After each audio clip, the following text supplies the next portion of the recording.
Hello friends, welcome to S Y academy. Friends, इस video में हम स्टार्ट कर रहे हैं क्लास 12th की माइक्रो इकोनॉमिक्स की एनसीईआरटी। और इसमें जैसे मैं फॉलो करता हूँ अपने लेक्चर्स में, धीरे धीरे एक एक टॉपिक को डिटेल में पढ़ना, वैसे ही यहाँ पे फॉलो करेंगे। अगर आपको कोई फीडबैक हो या कोई सजेशन हो तो feel free to message in the comment section और मैं वो इम्प्लीमेंट करूँगा। दोस्तों, स्टार्ट करते हैं माइक्रो इकोनॉमिक्स की एनसीईआरटी, जिसमें पहला टॉपिक है इंट्रोडक्शन। थोड़ा सा समझाया गया है कि आखिर इकोनॉमी होती क्या है। तो मेरा भी वो कोशिश रहेगी आपको समझाने की। तो चलिए बिगिन करते हैं। तो इसमें एक सिंपल इकोनॉमी की बात की गई है कि एक सिंपल सोसाइटी है जिसमें जो लोग हैं वो गुड्स और सर्विसेज के बारे में क्या अंडरस्टैंडिंग है, क्या नीड है, वो यहाँ पे समझाया गया है। दोस्तों, यहाँ पे एक बहुत अच्छी चीज़ जो होती है एनसीईआरटी में, वो ये भी है कि क्लैरिटी दी गई है कि गुड्स से क्या मतलब होता है। सबसे पहले तो देखते हैं, गुड्स का मतलब है physical and tangible object. Physical and tangible objects, tangible मतलब जिसको आप छू सकते हो, use to satisfy people wants and needs. The term goods could be contrasted with the services which captures the intangible satisfaction of wants and needs. अभी example जब देंगे तो आपको समझ में आएगा। तो as compare to food items and clothes which are example of goods, तो फूड आइटम्स, क्लोथ्स हो गए या जिसको भी आप टच कर सकते हो, वो गुड्स के अंदर आता है। और we can think of the task that doctors and teacher perform for us as example of services. तो जैसे मैं आपके लिए वीडियो बना के दे रहा हूँ, ये काइंड ऑफ एक सर्विस है। डॉक्टर जो कर रहे हैं, टीचर्स जो कर रहे हैं, वो सब एक सर्विस है। ठीक है। इकोनॉमी में गुड्स और सर्विसेज दो करके आप कैटेगराइज कर सकते हो। गुड्स का मतलब है जिसको आप टच कर सकते हो, जो आपकी नीड्स और वांट्स को सेटिस्फाई करेगा। सर्विसेज भी आपकी नीड्स एंड वांट्स को सेटिस्फाई करता है, लेकिन आप उसको टच नहीं कर सकते। तो सर्विसेज जैसे एरोप्लेन में आप गए वो सर्विस, ट्रेन में आप गए वो सर्विस। ठीक है। तो ये चीज़ हुई। तो पीपल इन ये एनसीईआरटी ये समझा रही है कि भाई, एक सोसाइटी के बारे में सोचो और उस सोसाइटी में लोगों की गुड्स और सर्विसेज दोनों की नीड होती है इन एवरीडे लाइफ, जिसमें फूड आता है, क्लोथिंग आता है, शेल्टर आता है, ट्रांसपोर्ट फैसिलिटीज आती हैं जैसे road and railways, postal services and various other services like that of teachers and doctors. In fact, the list of goods and services that any individual need is so large that no individual in society to begin with has all the things she needs. तो दोस्तों, आप समझो कि भाई मैं एक ऐसा आदमी हूँ जिसको सबका सब कुछ मिल जाएगा। तो ऐसी तो पॉसिबिलिटी नहीं है। भले ही आपके पास सारा पैसा हो, आपको सबका सब कुछ तो नहीं मिलने वाला, राइट। लेट से आपके पास खूब सारा पैसा है, लेकिन आपको खाने के लिए कुछ चाहिए, तो कोई तो बनाएगा ना वो आपके लिए। तो वो सर्विस दे रहा है आपको। और जो खाना आपके पास आ रहा है वो गुड है ना। तो कोई ना कोई जो आपके लिए लेके आ रहा है वो एक सर्विस प्रोवाइड कर रहा है। तो कहने का मतलब ये है कि हाँ, आप जैसे एक डॉक्टर हो तो आप सर्विसेज प्रोवाइड कर रहे हो, आप पेशेंट्स को देख रहे हो, लेकिन साथ साथ आपको आपकी भी नीड्स है। आप लेट से ट्रेन से जाते हो या आपको अपनी कार बाय करनी है, कार जब बाय करनी है तो वो एक गुड हो गया। ट्रेन से जो जा रही है वो एक सर्विस हो गई। ऐसे ही आपको अपने बच्चों को स्कूल भेजना है तो वो एक और सर्विस हुई, राइट। तो कहने का मतलब ये है कि एक इंसान सब कुछ खुद नहीं कर सकता, उसको नीड होती है। Every individual has some amount of only a few of the goods and services that she would like to use. किसी भी एक आदमी के पास लिमिटेड चीजें ही होती है, सब कुछ नहीं होता। और एनसीईआरटी ये भी समझा रही है, by individual we mean an individual decision making unit. A decision making unit can be a single person or group like household, a firm or any of the organisation. तो individual से तो दोस्तों आप single इंसान को भी ले सकते हो, जैसे डॉक्टर बताया, या किसी फैमिली को भी ले सकते हो। जैसे एक घर में मल्टी जनरेशन्स रह रहे हैं, फादर उनके जैसे डॉक्टर हैं, डॉक्टर के पेरेंट्स भी रह रहे हैं, साथ में डॉक्टर के चिल्ड्रन भी रह रहे हैं। तो उनको भी आप इंडिविजुअल अगर लो तो वो भी अपनी सारी नीड्स खुद फुलफिल नहीं कर सकते, वो दूसरों पे डिपेंडेंट है, राइट। अब every individual has some amount of only a few goods and services that she would like to use. तो हर इंडिविजुअल के पास लिमिटेड चीजें ही होती हैं, सब कुछ नहीं होता। A family farm may own a plot of land, some grains, farming implements, maybe a pair of bullocks, and also the labor services of the family members. जैसे एग्जाम्पल दिए गए हैं यहाँ पे कि फैमिली एक फार्म है, उनके पास लिमिटेड चीज़ें होंगी, उनके पास अपना लैंड होगा, उनके पास अपनी गाय भैंस होंगी और लेबर के लिए सर्विसेज होंगी। सिमिलरली एक वीवर जो है has some yarn, some cotton and some instruments required for weaving cloth. तो जो एक आदमी अपना कपड़ा बनाता है जिसको वीवर कहते हैं, उसके पास अपनी लिमिटेड चीज़ें हैं, क्लॉथ बनाने की चीज़ें हैं, इंस्ट्रूमेंट्स हैं, लेकिन सब कुछ तो नहीं है, खाने पीने का तो नहीं है उसके पास। Similarly, a teacher in the local school has the skills required to impart education to the students. Some others in society may not have any resource accepting their own labor services. तो teacher जो हैं वो education देते हैं, लेकिन उनके पास और बाकी सारी चीज़ें नहीं है, खाने पीने की नहीं है, ट्रांसपोर्ट चलाने के लिए नहीं है, राइट। सिमिलरली कुछ लोग होंगे सोसाइटी में जिनके पास कुछ भी नहीं है और वो सिर्फ अपनी सर्विस देते हैं, राइट। उनके पास कुछ भी नहीं है, राइट। वो सिर्फ अपनी सर्विस देते हैं कि चलो मेरे से पेंट करा लो, चलो मेरे से क्लीन करवा लो कुछ, चलो मेरे से सॉफ्टवेयर बनवा लो, राइट। बाय, और ये एनसीईआरटी ये भी समझा रही है, by resource we mean those goods and services which are used to produce other goods and services, example land, labour, tools and machinery. तो रिसोर्स वो होते हैं जो और चीज़ें प्रोवाइड करते हैं। आपने देखा होगा कंपनीज में भी लोगों को रिसोर्सेज बोला जाता है काफ़ी जगह, जो एक नेगेटिव टर्म है, बट एनीवेज रिसोर्सेज बोला जाता है कि भाई ये हमारे रिसोर्सेज हैं और ये हमारा काम करेंगे, राइट। तो रिसोर्सेज जो होते हैं वो अदर गुड्स एंड सर्विसेज को प्रोड्यूस करते हैं। Each of each of these decision making units can produce some goods or services by using the resources it has, and use some part of the produce to obtain the many other goods and services which it needs. तो काफ़ी कुछ ये produce करते हैं और काफ़ी कुछ ये खुद बनाते हैं। For example, the family farm can produce corn, use part of the produce for consumption purpose, and procure clothing, housing, and various services in exchange for the rest of the produce. तो दोस्तों जैसे एक example ले रहे हैं कि एक family है, उसके पास फार्म है और वो कॉर्न प्रोड्यूस कर रहे हैं, तो कुछ पार्ट जो है इस प्रोडक्शन का वो तो खुद खा लेंगे, ठीक है। और दो दो पर्पसेस हो सकते हैं। लेट्स से मैं वी राइस का एग्जांपल ले लेता हूँ, तो कुछ तो वो कंज्यूम कर लेंगे, खुद ही खा लेंगे, और बाकी वो सेल कर देंगे। इस सेल करने से क्या होगा, उनके पास पैसा आएगा, मनी आएगी, और जब मनी आएगी उनके पास, तो वो उससे बहुत सारी चीज़ें कर सकते हैं। उससे वो अपना घर बना सकते हैं, हाउस बना सकते हैं, एजुकेशन ले सकते हैं, राइट, एटसेट्रा एटसेट्रा। उनके घर में इलेक्ट्रिसिटी आएगी, ठीक है। तो कहने का मतलब ये है कि लोग जो हैं वो डिसाइड करते हैं कि ठीक है हमें ये बनाना है, और बाकी जो है हमें सेल करना है, और उससे हमें सर्विसेज मिलेंगी बाकी भी। और एग्जांपल अगर यहाँ पे ले, similarly the weaver can get the goods and services that she wants in exchange for the cloth she produces in her yarn. तो एक वीवर जो है वो गुड एंड सर्विसेज ले सकता है by selling her clothes. The teacher can earn some money by teaching students in the school and use the money for obtaining the goods and services that she wants. Similarly teacher जो है वो पढ़ाती है, वो service देती है, उस service देने से उसको मनी मिलती है, और उस मनी मिलने से वो मल्टीपल चीज़ें ले सकती है और अपनी ज़िंदगी जी सकती है। सिंपल चीज़ें यहाँ पे समझाई जा रही हैं। ये भी दोस्तों इंपॉर्टेंट है, आगे चल के आपको और क्लैरिटी मिलती जाएगी।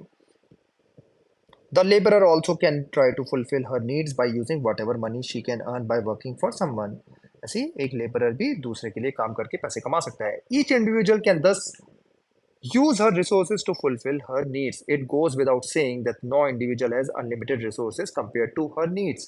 ये दोस्तों एक चीज़ यहाँ पे इम्पॉर्टेंट है कि किसी भी इंडिविजुअल के पास सारी रिसोर्सेज नहीं होती, मतलब नीड्स जितनी है उतने रिसोर्सेज नहीं होते। हाँ, कुछ एक्सेप्शन है, उनके पास सारे रिसोर्सेज हैं, रिच लोग हैं, लेकिन ज़्यादातर लोगों के पास, मैक्सिमम लोगों के पास नहीं होता।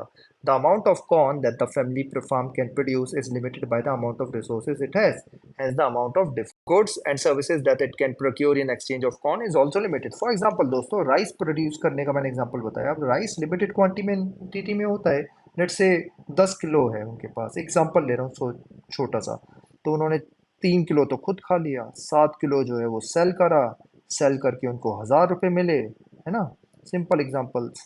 और उस 1000 रुपये से वो कुछ ही चीज़ें कर सकते हैं, जैसे वो बोले ठीक है मेरे को अपना रेंट देना है, मेरे को अपने बच्चों की एजुकेशन लेनी है, मेरे को और फूड खरीदना है, तो मैं और कुछ तो नहीं कर सकता, मैं कार तो नहीं खरीद सकता।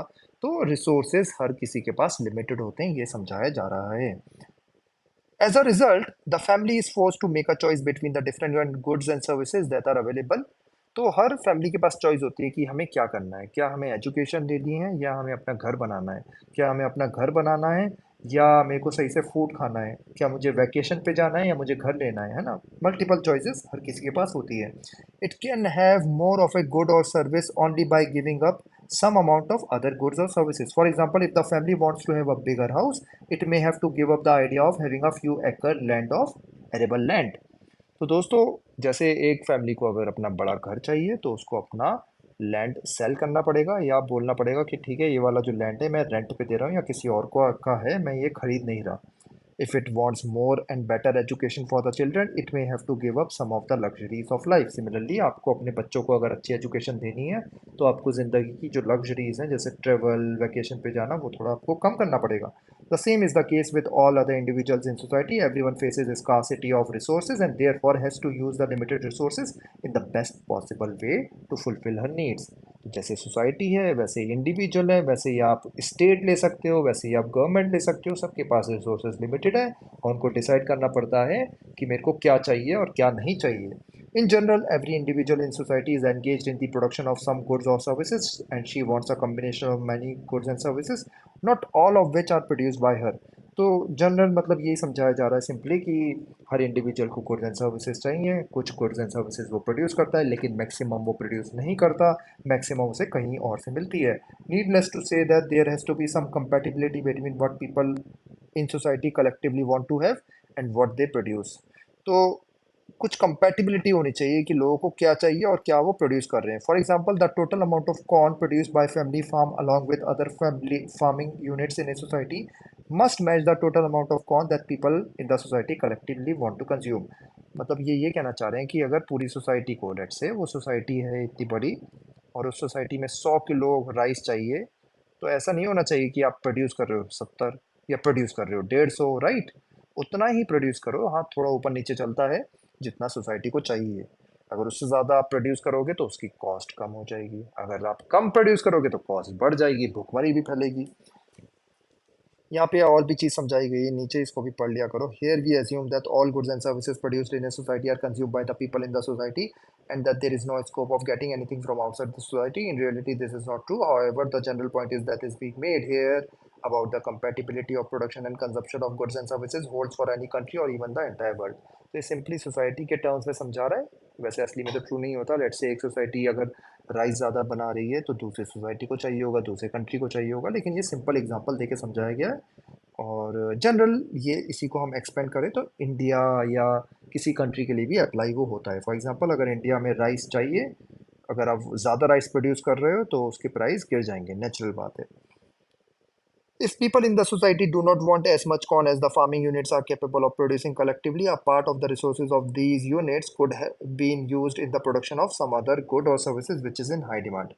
तो दोस्तों ये समझाना चाह रहे हैं कि अगर कॉर्न जो है वो 100 kg चाहिए और आप प्रोड्यूस कर रहे हो 120 kg, तो इससे अच्छा है कि ये थोड़ा कम प्रोड्यूस करो, इसकी जगह कुछ और ऐसा प्रोड्यूस करो जो सोसाइटी को चाहिए. ठीक है, साफ सी बात है, सिंपल सी बात है, जिसकी डिमांड ज़्यादा है. On the other hand, if the people in the society want more corn compared to what the farming units are producing collectively, the resources used in the production of some other goods and services may be reallocated to the production of corn.